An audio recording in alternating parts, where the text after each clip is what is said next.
2013 266 മാർപ്പാപ്പയായി സ്ഥാനമേറ്റ Francis മാർപ്പാപ്പ ഏറെ നാളായി രോഗബാധിതനായി കിടക്കുകയായിരുന്നു. തിങ്കളാഴ്ച വത്തിക്കാൻ സിറ്റിയിൽ വെച്ച് അന്തരിക്കുമ്പോൾ 88 വയസ്സായിരുന്നു അദ്ദേഹത്തിന്. മാനുഷിക മൂല്യങ്ങൾ ഉയർത്തിപ്പിടിക്കാനും ദരിദ്രരെയും പാർശ്വവൽക്കരിക്കപ്പെട്ടവരെയും ചേർത്ത് പിടിക്കാനും സഭയിൽ സുപ്രധാനമായ മാറ്റങ്ങൾ കൊണ്ടുവരാനും അദ്ദേഹം നടത്തിയ ശ്രമങ്ങൾ ചരിത്രത്തിൽ തന്നെ ഇടം പിടിച്ച ഒന്നാണ്.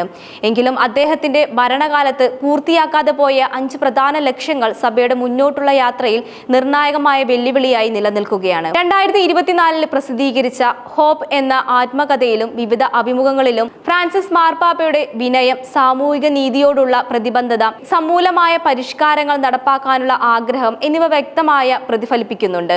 എന്നാൽ അദ്ദേഹത്തിന്റെ ആരോഗ്യസ്ഥിതി, സമയപരിധികൾ, കത്തോലിക്ക സഭയുടെ സങ്കീർണമായ ഘടന എന്നിവ ഈ സുപ്രധാന ദൗത്യങ്ങൾ പൂർത്തിയാക്കുന്നതിൽ നിന്നും തടസ്സമായി. അദ്ദേഹത്തിന്റെ അന്ത്യത്തോടെ ഈ ലക്ഷ്യങ്ങൾ പുതിയ മാർപ്പാപ്പയുടെയും സഭയുടെയും മുന്നിൽ വലിയ ഉത്തരവാദിത്തമായി മാറുകയാണ്. സഭയിൽ സ്ത്രീകളുടെ പങ്ക് കൂടുതൽ ശക്തമാക്കണമെന്ന് ഫ്രാൻസിസ് മാർപ്പാപ്പ ആത്മാർത്ഥമായി ആഗ്രഹിച്ചിരുന്നു. പരമ്പരാഗതമായി പുരുഷന്മാർ മാത്രം വഹിച്ചിരുന്ന ഡീക്കൻ സ്ഥാനത്തേക്ക് സ്ത്രീകളെ നിയമിക്കണമെന്ന അദ്ദേഹത്തിന്റെ ആഗ്രഹം ശ്രദ്ധേയമായ ചർച്ചയ്ക്ക് വഴി തെളിയിച്ചിരുന്നു. ഈ വിഷയത്തിൽ പഠനം നടത്താനും ശുപാർശകൾ സമർപ്പിക്കാനുമായി 2016 2020 അദ്ദേഹം പ്രത്യേക കമ്മീഷനുകൾ രൂപീകരിച്ചു. എന്നാൽ സഭയിലെ യാഥാസ്ഥിതിക വിഭാഗങ്ങളുടെ ശക്തമായ എതിർപ്പും ആഗോളതലത്തിൽ ഒരു സമവായത്തിൽ എത്താനുള്ള ബുദ്ധിമുട്ടും ഈ ലക്ഷ്യം പൂർത്തീകരിക്കുന്നതിൽ നിർണായക തടസ്സമായി. സ്ത്രീകൾക്ക് ആൾത്താരയിൽ ശുശ്രൂഷ ചെയ്യാനും വോട്ടവകാശം നൽകാനും അദ്ദേഹം നടപടികൾ സ്വീകരിച്ചെങ്കിലും ഡീക്കൻ പോലുള്ള ഉയർന്ന സ്ഥാനത്തിൽ സ്ത്രീകളെ നിയമിക്കാനുള്ള അദ്ദേഹത്തിന്റെ സ്വപ്നം യാഥാർത്ഥ്യമാകാതെ പോയി.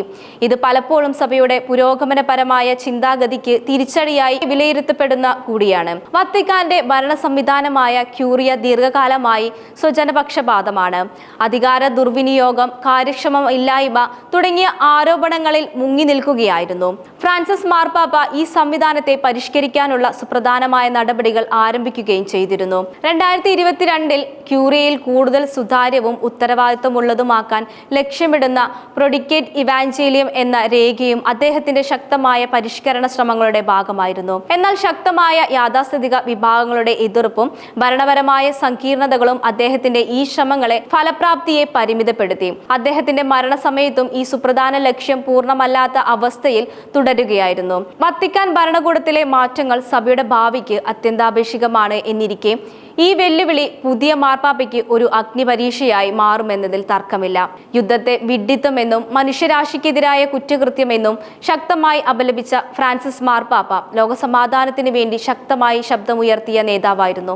യുക്രൈൻ റഷ്യ യുദ്ധം, ഇസ്രായേൽ പലസ്തീൻ സംഘർഷം തുടങ്ങിയ ലോകത്തിലെ പ്രധാന സംഘർഷങ്ങളിൽ അദ്ദേഹം സജീവമായ ഇടപെടലുകളും മധ്യസ്ഥത വാഗ്ദാനം ചെയ്യുകയും സമാധാനത്തിനായി ആഹ്വാനം ചെയ്യുകയും ചെയ്തിരുന്നു. എന്നിരുന്നാലും വിവിധ രാജ്യങ്ങളുടെ രാഷ്ട്രീയപരമായ താല്പര്യങ്ങളും ഭൗമരാഷ്ട്രപരമായ സങ്കീർണതകളും യുദ്ധമില്ലാത്ത ഒരു ലോകം എന്ന അദ്ദേഹത്തിന്റെ സ്വപ്നം യാഥാർത്ഥ്യമാക്കുന്നതിൽ വലിയ തടസ്സങ്ങൾ സൃഷ്ടിച്ചു. അദ്ദേഹത്തിന്റെ നിരന്തരമായ അഭ്യർത്ഥനകൾക്ക് പോലും ലോക നേതാക്കളെ സ്വാധീനിക്കാൻ സാധിക്കാതെ പോയത് ഏറെ ഖേദകരമാണ്. കത്തോലിക്ക സഭയെ പിടിച്ചുലച്ച പ്രധാന പ്രതിസന്ധികളിൽ ഒന്നാണ് ലൈംഗിക പീഡന വിവാദങ്ങൾ. ഫ്രാൻസിസ് മാർപ്പാപ്പ ഈ വിഷയത്തിൽ ഇരകളോട് ആഴമായ സഹാനുഭൂതി പ്രകടിപ്പിക്കുകയും 2019 ഒരു ആഗോള ഉച്ചകോടി വിളിച്ചുയർക്കുകയും പ്രശ്നപരിഹാരത്തിനായി പുതിയ നിയമങ്ങൾ രൂപീകരിക്കുകയും ചെയ്തു. എന്നാൽ ചില രാജ്യങ്ങളിലെ പ്രാദേശിക ബിഷപ്പുമാരുടെ ഭാഗത്തു നിന്നുള്ള എതിർപ്പ് ഈ പരിഷ്കാരങ്ങൾ പൂർണ്ണമായി നടപ്പാക്കുന്നതിൽ തടസ്സമുണ്ടാക്കി. ഈ പ്രശ്നം പൂർണ്ണമായി പരിഹരിക്കാൻ കൂടുതൽ സമയം ആവശ്യമാണെന്ന് ഫ്രാൻസിസ് മാർപ്പാപ്പ തന്നെ സമ്മതിച്ചിട്ടുണ്ട്. അദ്ദേഹത്തിന്റെ അന്ത്യത്തോടെ ഈ ഗുരുതരമായ വെല്ലുവിളി സഭയുടെ മുന്നിൽ ഒരു ചോദ്യചിഹ്നമായി അവശേഷിക്കുന്നു.